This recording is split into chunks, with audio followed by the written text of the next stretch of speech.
Ya keluarga Fas, seperti yang tadi sudah Bagus beritahukan, di malam hari ini adalah waktunya untuk Bias Sutera Bincang Asik Seni Budaya Nusantara bersama dengan Les Bumi, Kapten Magelang. Dan malam hari ini kita kehadiran kerawan Les Bumi yang dari Tegalrejo ya. Beliau adalah Gus Ayis. Akan coba kita sapa terlebih dahulu. Assalamualaikum Sugeng Dalu, selamat malam Gus. Waalaikumsalam warahmatullahi wabarakatuh. Sugeng Dalu Mas Bagus Fas FM. Malam hari ini tema kita ini kan tentang seni dalam perspektif hukum Islam atau fikih. Kalau kita bicara soal seni ini kan sangat universal sekali ini Gus. Pengertiannya ada yang memang sangat global, bahkan setiap individu pun ini mengartikan seninya dengan kemauan dia sendiri. Nah, untuk sebenarnya seni dalam perspektif hukum Islam atau fikih itu sebenarnya jawabannya seperti apa ini Gus? Bismillahirrahmanirrahim. Sebelumnya selamat malam untuk semua pendengar setia di Radio Fas FM Tegalrejo.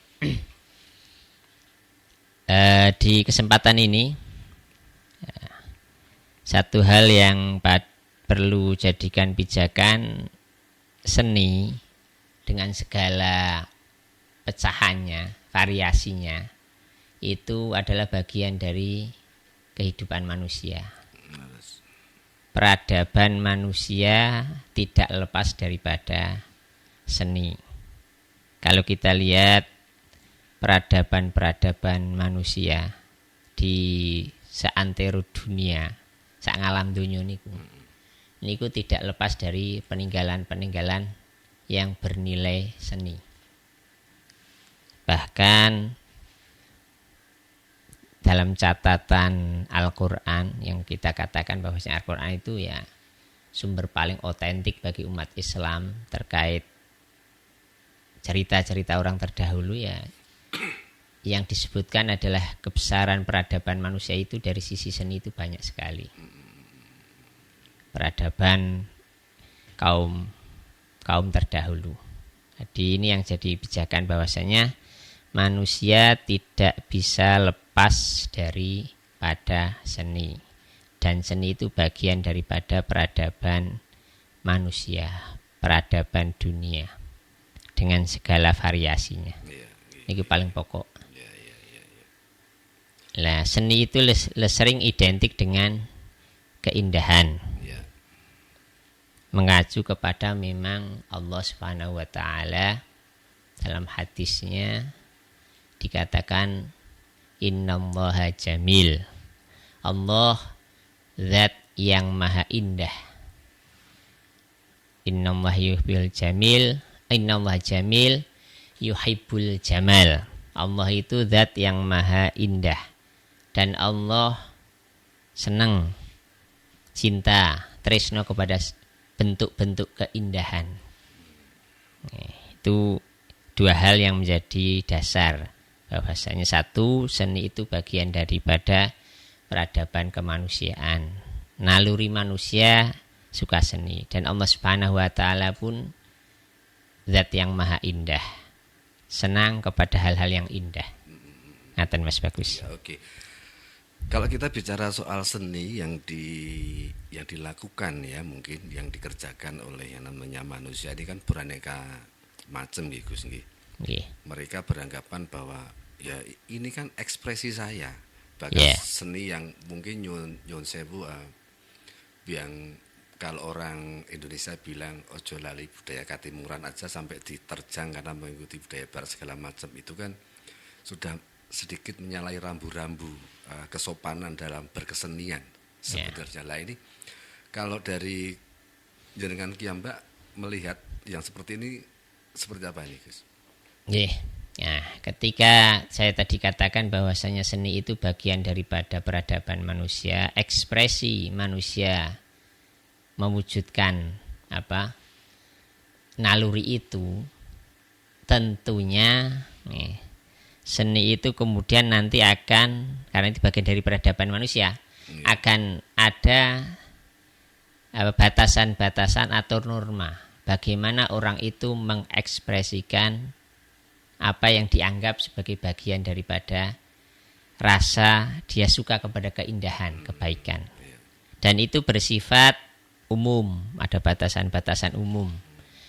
Orang budaya, orang Jawa tentu ekspresi budaya, ekspresi seninya dan norma-norma seninya berbeda dengan ekspresi orang-orang di luar Jawa atau bahkan orang-orang di luar Nusantara ini.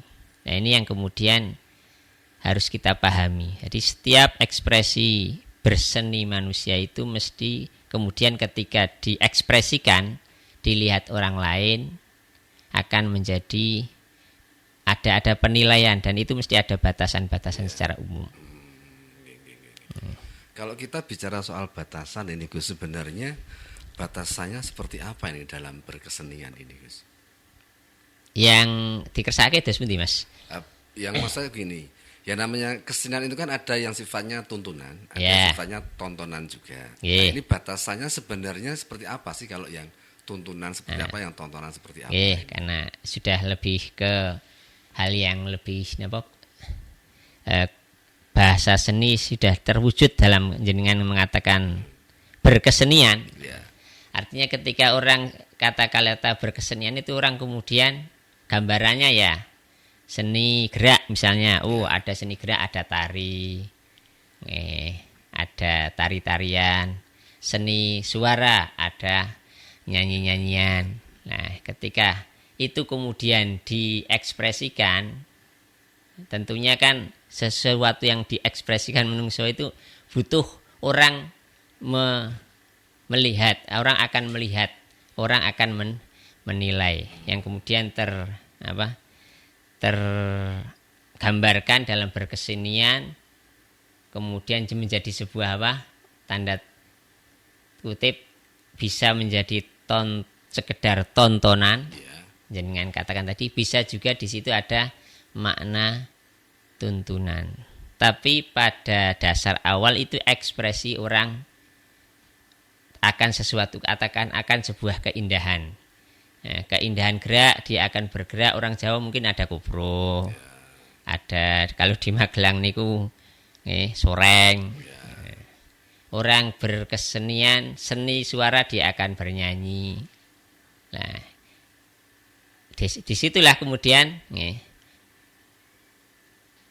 awalnya sebuah tontonan itu yang hanya sekedar dilihat, dinikmati, ditonton, dilihat, didengar dan menikmati, tetapi karena orang itu punya nilai-nilai, norma-norma yang dia pegang.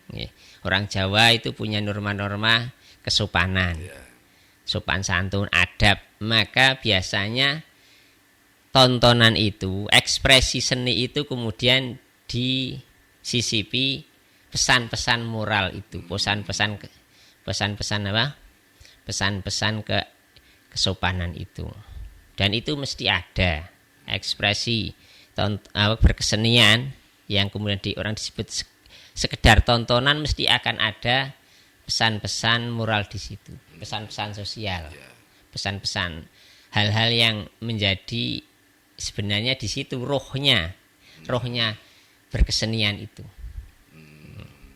Dan itu hal yang perlu dikaji lebih lanjut. Terus kita tidak bisa kemudian hanya melihat satu perspektif gambaran itu tontonan. Tetapi tontonan itu katakanlah kalau saya kecil nih Mas Bagus, saya kecil nih kan ada berkesenian kubruk. Atau kalau di sinilah kita di Tegalrejo niku setiap tahun kita disuguhi hiburan masyarakat. Ada wayang. Ada pawiatan budaya agung itu. Itu gambaran. Itu mesti selalu ada pesan-pesan sosial, ada pesan-pesan terkait dengan apa yang menjadi ruh dari mereka mengekspresikan seni itu. Oke. Kalau sedikit meneliti sebuah kesenian itu ketika kita akan menarik sebuah nilai itu apakah ada metode tersendiri atau menggunakan rasa ini sebenarnya? Kalau dalam melihat sebuah kesenian gitu loh. Nggih. Nggih, nah, ini lebih agak lebih dalam nggih. Jadi orang ketika sudah menikmati satu bentuk ekspresi seni, kalau orang sudah menikmati dia akan mendapatkan bisa mengambil pesan-pesan itu. Tapi kalau orang sekedar nonton, ya dia hanya mungkin sekedar saat itu dia terhibur Sambil lalu gitu ya. sambil lalu. Tapi kalau orang penikmat seni apapun, dia akan mesti bisa mengambil nilai-nilai positif dan pesan-pesan yang disampaikan dalam seni itu. Katakanlah orang yang ketika kita hadir di acara tahunan di Tegalrejo niki di Pondok Pesantren Api, Pawiatan Budaya Agung ini, saya pribadi saya punya pengalaman pribadi. Kalau saya dulu waktu sekali dua kali nonton wayang itu ya sekedar seneng goro-goro nih saja. Oh ya. Sekedar itu. Tapi ketika kemudian berkembangnya waktu, umur sudah tambah, orang mempelajari apa sih di balik itu wayang itu apa, dia akan mendapatkan hal yang lain. Jadi, kalau sudah sampai pada tahapan penikmat seni, ya dia akan mendapatkan pesan itu. Tetapi kalau belum, ya sekedar. Tapi selalu mesti akan pada tahapan dia akan mendapatkan itu. Karena orang berekspresi seni itu ada hal yang dia selain dia ekspresikan, dia juga akan memberi pesan. Ini loh kita punya ekspresi seni ini yang kita akan tampilkan. Dan mesti mereka akan mendapatkan itu. Oke, berarti untuk bisa kita mengetahui bahwa ini ada uosnya, ada isinya, itu juga butuh proses dan juga butuh waktu nih. Yeah. Bukan hanya cuma laraban sekali ngelihat terus kita bisa menyimpulkan, kan boten gitu loh. Yeah. Jadi mungkin dengan 1, 2, 3 kali atau mungkin berapa kali kita baru bisa oh ini ada pesan di balik sebuah tontonan yang kita lihat selama ini, kan gitu. Dan tidak setiap orang, artinya setiap orang punya kecenderungan masing-masing. Ketika dia ingin menikmati sebuah seni kan dia akan punya kecenderungan sendiri-sendiri. Saya lebih suka seni gerak, saya lebih suka yang lihat seperti ini. Tapi ada orang yang saya lebih suka seni suara. Jadi saya menikmati ada musik, saya menikmati orang bernyanyi, masing-masing. Bahkan ada orang yang saya hanya bisa menikmati karya seni yang berupa gambar, lukis. Saya tidak bisa menikmati, saya bisa mendapatkan pesan dari itu. Nah, di sini ranah fikih itu ketika kemudian kita kembalikan ke tema itu, fikih seni dalam perspektif pandangan fikih itu tidak kemudian hitam putih, tidak kemudian haram, tidak kemudian halal, tidak. Maka Imam Ghazali pun di kitab Ihya Ulumuddin ini, kitab yang jadi babonnya karya Imam Ghazali, itu sempat menyinggung dalam hal ini. Ada satu bab khusus tentang seni itu. Di bab tentang nyanyian dan musik itu dibahas oleh Imam Ghazali, dan beliau sangat-sangat proporsional sekali. Tidak kemudian hitam putih. Tidak. Tapi ada gambaran-gambaran bagaimana hukum seni itu. Oke. Sebelum kita lanjut Gus, kita akan rehat dulu sejenak, semakin menarik perbincangan kita di malam hari. Tapi untuk keluarga Fas kita akan ikuti dulu jeda beberapa iklan berikut ini. Tetap di 90.1 Fas FM, Family Radio Wala Baru Keluarga dalam gelaran Bincang Asik Seni Budaya Nusantara bersama dengan Las Bumi Kabupaten Magelang.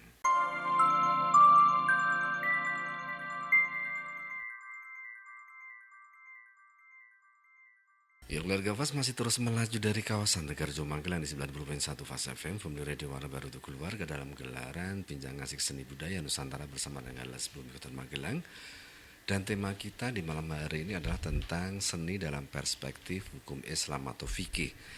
Seperti tadi disampaikan oleh Gus Aziz tentang salah satu bab yang disampaikan oleh Imam Ghazali kalau nggak salah dalam kitabnya Ihya Ulumuddin yang sangat proporsional sekali, yang menjelaskan tentang hitam putihnya yang namanya seni lah.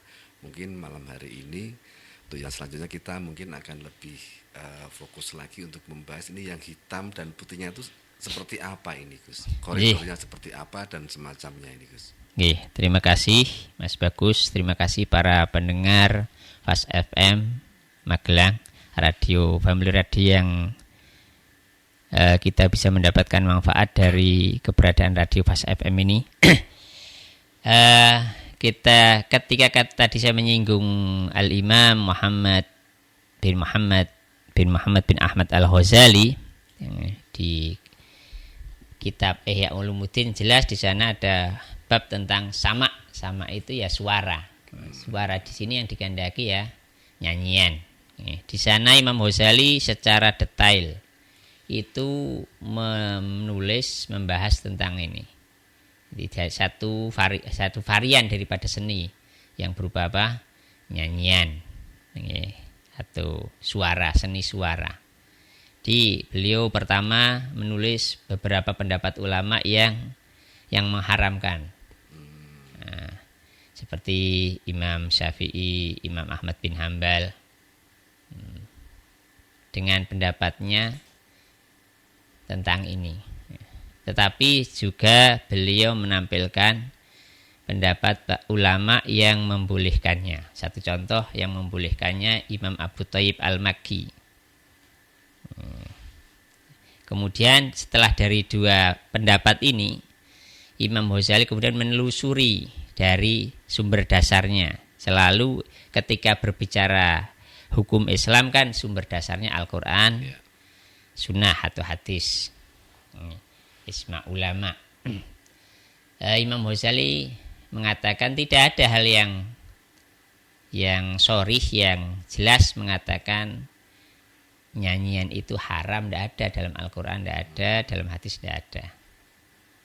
Kecuali ada beberapa hadis yang terkait keharaman, misalnya larangan keharaman seruling atau dalam bahasa Arabnya mizmar.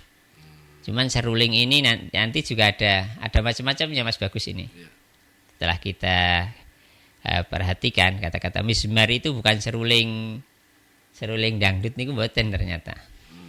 Itu seruling beda nggih. Keharaman katakanlah seruling itu ternyata bukan karena serulingnya, tetapi karena itu dalam pandangan Imam Ghazali karena itu adalah biasanya dilakukan orang di tempat-tempat perkumpulan-perkumpulan. Di situ orang-orang yang lalai sambil minum-minum, sambil ini. Jadi keharamannya kan berarti bukan datiahnya, bukan serulingnya, tapi karena penggunaannya tidak pada hal-hal yang baik di tempat orang minum-minum. Ketika di tempat orang minum-minum tentunya di sana ada laki-laki perempuan yang tidak ada batasannya, interaksinya tidak ada batasannya. Nah, di situ kemudian muncul pandangan ini haramnya di sini. Tapi pada dasarnya kemudian itu ketika seni itu diekspresikan dan sesuai dengan batasan apa yang umum, misalnya batasan yang terjadi itu tidak, misalnya kalau berkesenian, misalnya tidak di situ audiens atau para penikmatnya itu tidak campur, itu masih bisa ditolerir. Kemudian yang ditampilkan juga tidak mengumbar aurat, misalnya tidak melakukan, kalau seni gerak tidak melakukan gerakan-gerakan yang tidak pantas. Itu tidak sampai batasan haram. Di Imam Ghazali itu proporsional sekali. Jadi tidak serta-merta haram, juga tidak serta-merta boleh. Karena yaitu dasarnya seni itu ekspresi dari naluri manusia. Orang hidup tanpa seni ya tidak bisa. Sekalipun dalam tahapan yang tidak kemudian seni yang tidak kemudian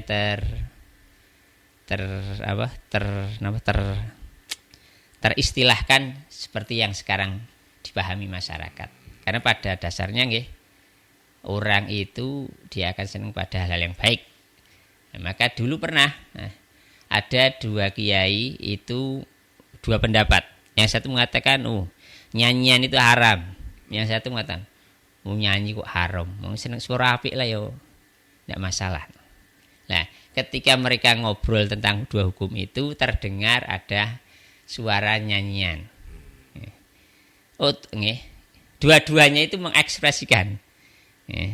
Yang satu goyang-goyang tangan, yang satu goyang-goyang kaki. Lu jari haram kok melu ubah-ubah kaki sikile. Nah, itu naluri manusia. Kalau bicara soal alat tadi sempat disinggung juga tentang seruling, walaupun serulingnya bukan model seruling kita, bisa dikatakan demikian gitu. Yeah. Kalau selain seruling apalagi dia? Yang kalau yang sering disinggung di kitab-kitab pesantren, kata di Sulam Taufik itu apa, kendang. Kendang di ada tombur, kendang. Terus mizmar itu dimaknai seruling, autar dimaknai gitar. Oke, tapi seiring berjalannya waktu, seperti yang disampaikan tadi bahwa Imam Ghazali sangat proporsional, ini juga tidak mengharamkan, tapi juga tidak membolehkan, atau seperti apa ini? Jadi Al-Quran dan hadis tidak berbicara secara jelas tentang keharamannya seni secara umum. Nah, ketika ada hadis riwayat yang warid yang datang terkait dengan keharamannya ini, hal-hal ini, misalnya keharamannya tombur, kendang, keharamannya mizmar, itu ternyata karena dua alat ini sering digunakan di tempat yang tidak sepantasnya. Digunakan di tempat perkumpulan-perkumpulan yang di situ ada orang minum-minum. Di situ ada interaksi laki-laki perempuan campur yang di luar kepantasan. Berarti ini kesimpulannya kalau di tempat yang pantas, yang pas masih diperbolehkan. Nah, itu di situ kemudian ada ulama kemudian, kalau begitu berarti kan tidak ada alasan. Kalau dari sisi alasan itu, cuman kan fikih itu kadang ketika ada hadis soreh jelas tidak boleh, ya sudah, tanpa ini. Bagi yang berpendapat bahwasanya bukan karena alasannya, bukan karena kondisinya, tetapi karena memang ada hadis yang tidak boleh. Tapi kalau dilihat bukan dari sisi makosidnya, ada tujuannya, karena tujuannya itu untuk hal ini, maka ada yang mengatakan boleh. Karena sudah alasan keharamannya sudah tidak ada. Tidak ada.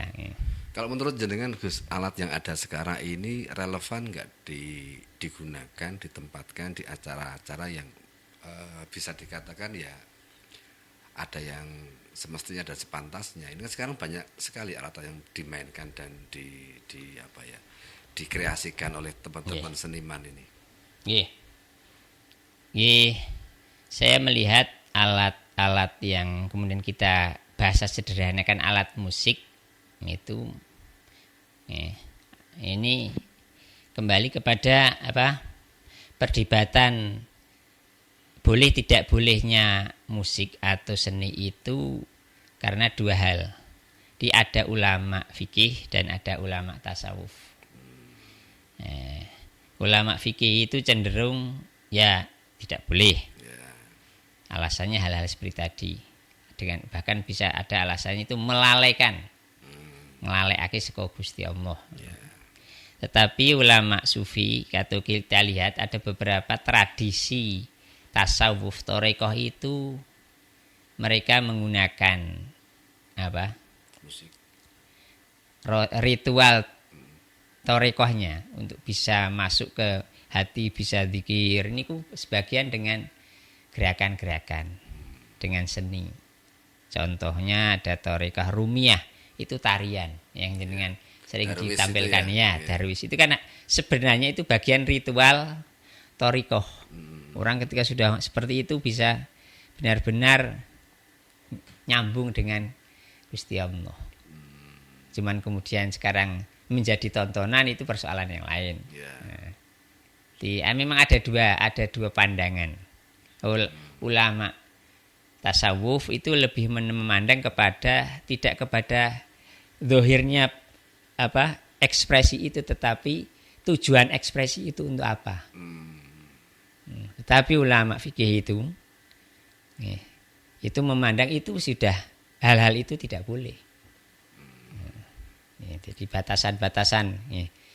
Cuman para ulama fikih memandang tidak boleh ketika ada di situ ada campur perempuan sampai laki-laki yang interaksi mereka itu sudah berlebihan. Ada minum-minum homer, ada misalnya goyangan, gerakan-gerakan laki-laki menyerupai perempuan atau perempuan menyerupai laki-laki. Itu kan tidak boleh. Nah, tapi ketika tidak ada hal itu tidak menjadi persoalan. Oke. Kalau kita bicara soal laki-laki menyerupai perempuan, kemudian perempuan menyerupai laki-laki. Ada kesenian yang dulu Nyun Sewu, kalau kita bicara soal kesenian Jawa Timur kan ada ludruk Nyun Sewu gitu kan. Dulu kan juga untuk mensiasati penjajah, kemudian sekilas saya pernah dengar ceritanya bahwa ludruk itu dibikin waktu itu di zaman penjajahan, kemudian untuk mensiasati kaum penjajah ada yang laki-laki berpakaian seperti perempuan. Nah, kalau dengan hal yang seperti ini masuk yang hitam atau yang putih atau yang abu-abu ini? Nah, disitulah jadi ekspresi manusia itu kita lihat tidak serta-merta kita menghukumi itu kan langsung ini tidak boleh hanya karena persoalan, tapi kita lihat mulanya, prolognya itu sebuah ekspresi itu karena apa? Ada sebabnya. Cuman jika kemudian sekarang ke sini, karena itu alasan seperti itu masih relevan tidak? Nah, ketika tidak relevan berarti ya tidak dibenarkan. Karena nih seni itu kan ekspresi manusia. Artinya bisa berubah-ubah. Motifnya bisa berubah-ubah. Yang wujudnya juga bisa berubah-ubah. Maka fikih juga bisa berubah-ubah hukumnya. Begitu ya? Karena berubah. Dalam kaidah fikih itu kan hukmu yaduru ma'al illah. Hukum itu selalu terkait dengan alasannya. Alasannya. Sekalipun ada prinsip-prinsip umum. Prinsip umum tadi seperti kalau menjadikan orang itu lalai kepada Allah, menjadikan interaksi laki-laki perempuan yang sedemikian bebas, yang di luar batasan atau ada gerakan-gerakan yang seperti tadi, ya tidak boleh. Okay. Berarti bisa dikatakan juga bahwa hukum fikih itu juga mengikuti perkembangan zaman, sesuai dengan kondisi yang ada. Sangat relevan. Memang karena fikih itu harus mengawal dinamika masyarakat sepanjang zaman di tempat manapun. Tapi ada prinsip dasarnya ada batasan-batasannya. Tapi prinsip dasar itu juga bisa berubah atau sudah paten kalau prinsip dasar itu? Paten. Berapa hal paten misalnya. Misalnya tadi ini interaksi laki-laki perempuan yang itu paten, tidak misalnya minum-minuman atau penyerupaan. Menyerupai itu paten. Karena kenapa dikatakan paten? Karena ada nas-nas, ada dalil-dalil yang jelas dari Al-Quran atau hadis. Oke. Kalau kita bicara lebih mungkin sedikit agak meluas sedikit ya Gus. Kita bicara soal seni secara keseluruhan. Seni secara keseluruhan ini kan kita bisa melihat, menyaksikan juga ada beberapa seni yang sering tampil di media televisi. Kemudian dalam hal contoh saja kayak seni peran. Seni peran itu kan membutuhkan satu konsekuensi rasa ketika dia harus berperan menjadi A atau B, kemudian harus bersama dengan lawannya yang seperti itu kalau menurut fikih seperti apa kalau kita bicara soal seni peran ya? Nah ini apakah ini juga masuk yang hitam, putih atau yang abu-abu ini? Ini di seni peran itu kan memerankan satu adegan dari sebuah adegan itu dari skenario itu bisa fiktif bisa ya ada yang katakanlah kalau film itu ada yang bersumber dari cerita nyata tapi ada yang murni fiktif nih peran yang kemudian kalau yang diperankan itu kan gambarannya itu gambaran manusia itu kan punya sifat asli dan punya sifat yang ditutupi topeng. Nah, kalau dia memang memposisikan sebagai berperan ya jadi tidak masalah. Karena itu bukan sifat asli dia. Hanya sebatas dalam peran saja. Masih oke-oke saja ya, Gus. Selama kemudian peran itu tidak kemudian terbawa.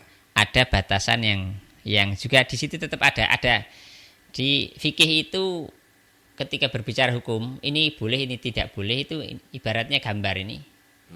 Ini gambarnya, ini koridornya ini. Kalau keluar dari ini menjadi tidak boleh.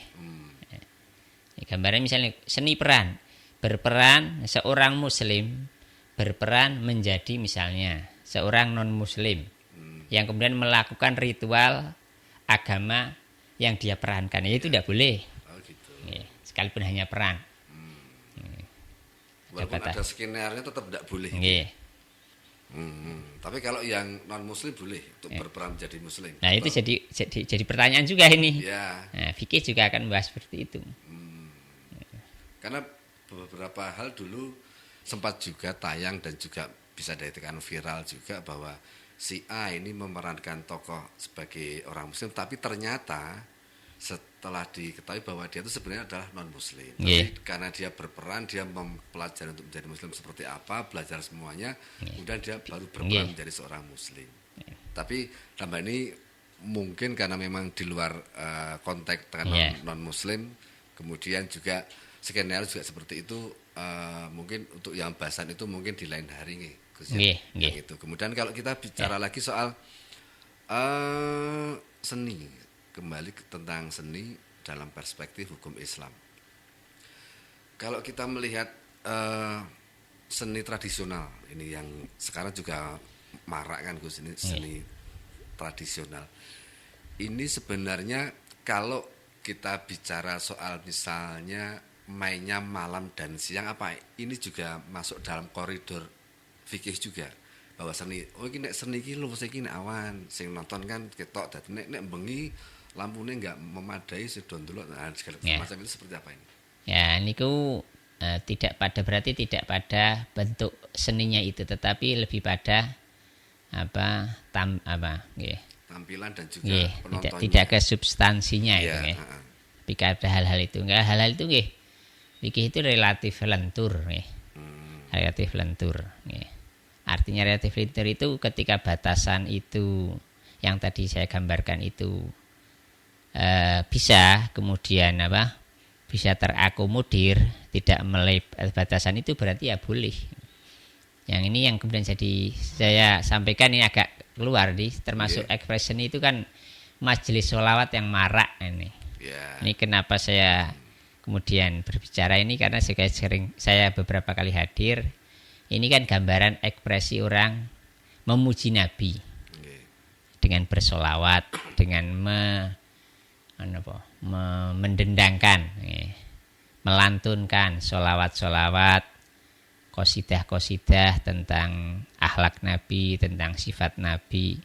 Itu secara umum orang akan memandang baik, ya.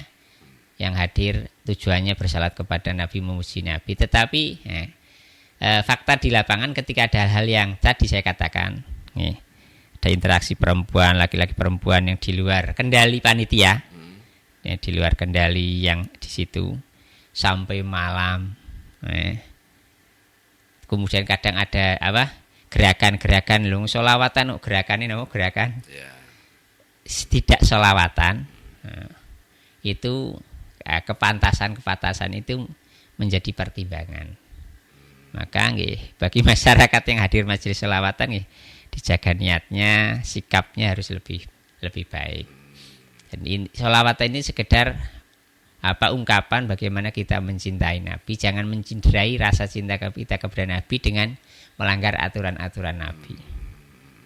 Berarti sebisa mungkin dipersiapkan untuk sepantas mungkin. Sepantas, selayak bagaimana.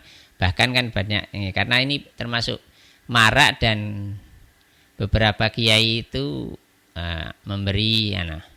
memberikan masukan sebaiknya. Ini marak, tapi bagaimana kemudian acara itu terselenggara dengan baik sesuai dengan kepantasan masyarakat, sesuai dengan juga pandangan-pandangan para kiai. Ini beberapa kiai itu saya dengar langsung mereka mengkritik karena akhirnya dianggapnya majelis sholawat itu sudah segalanya. Nah, sampai kemudian ya lebih penting ngaji, lebih penting sholawatan daripada ngaji. Ini kan tidak pas nih.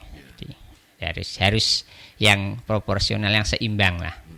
Itu barikan ekspresi, tapi bagaimana ekspresi itu kemudian diwujudkan. Ya cinta karo Kanjeng Nabi ning yo iso nglakoni hal-hal yang dilakukan Nabi. Maka kalau Gus Yusuf kan sering pesen, ya mewujudkan cinta kepada Nabi selawatan ini bagus, tapi yang lebih terpenting bagaimana niru akhlaknya Nabi. Itu yang sering saya dengar dari pesan-pesan Gus Yusuf. Oke. Gus, ini karena waktunya juga terbatas, ini tinggal sisa waktu berapa menit lagi. Jadi untuk kesimpulan dari apa yang jenengan sampaikan, yang jenengan uraikan, kemudian juga nanti sekaligus untuk closingnya, monggo Gus. Terima kasih Mas Bagus. Para pendengar Fast FM yang masih setia sampai jam ini. Satu hal bahwasanya tadi Allah Subhanahu wa taala itu Maha Indah. Allah Jamil. Allah Maha Indah. Allah yuhibbul jamal. Allah itu senang kepada keindahan. Dan satu, yang kedua, manusia punya naluri untuk mengekspresikan apa yang dikatakan itu indah, apa yang dikatakan baik. Dia berekspresi dan orang lain mengapresiasi atas sebuah ekspresi itu. Tetapi fikih syariat itu memberi batasan-batasan. Nah, batasan-batasan itu yang harus kita pahami, yang tidak boleh kita terjang. Monggo silahkan mengekspresikan sebuah keindahan dalam hal yang mungkin diminati, yang disukai, tetapi jangan sampai kemudian batasan-batasan itu diterjang. Karena apa? Ketika kita bisa melakukan sesuatu yang baik, yang indah dan dinikmati orang lain, itu bisa masuk kepada satu hal yang disebut ibadah. Ibadah yang terbaik itu apa? Idkhalus surur ala qalbi muslimin. Membahagiakan hati orang lain. Nah, kita berekspresi kita bersolawat, suaranya apik, orang lain mendengarkan, dadi seneng, lali urusan donya nih, lali utangi, lali rupeke donya. Lah niku ibadah niku. Ngaten, jadi kita berekspresi itu bagian daripada ibadah kepada Allah Subhanahu wa taala. Kita menikmati keindahan lagu, kita menikmati keindahan gerak dan apapun yang diekspresikan manusia dalam seninya, kita bersyukur bahwasanya Allah memberikan kita ini di dunia itu hiburan sebelum kita nanti terhibur di surganya Allah Subhanahu wa taala. Ngaten, terima kasih matur suwun. Ya, keluarga Fast, demikian sajian Bias Sutra edisi malam hari ini. Terima kasih untuk kebersamaan dan insya Allah bertemu lagi di waktu yang akan datang di hari dan jam yang sama dan tentunya dengan tema yang berbeda. Dan akhirnya dari kawasan Tegal Magelang, Bagus dan juga narasumber kita Gus Ais pamit undur diri dulu. Assalamualaikum warahmatullahi wabarakatuh.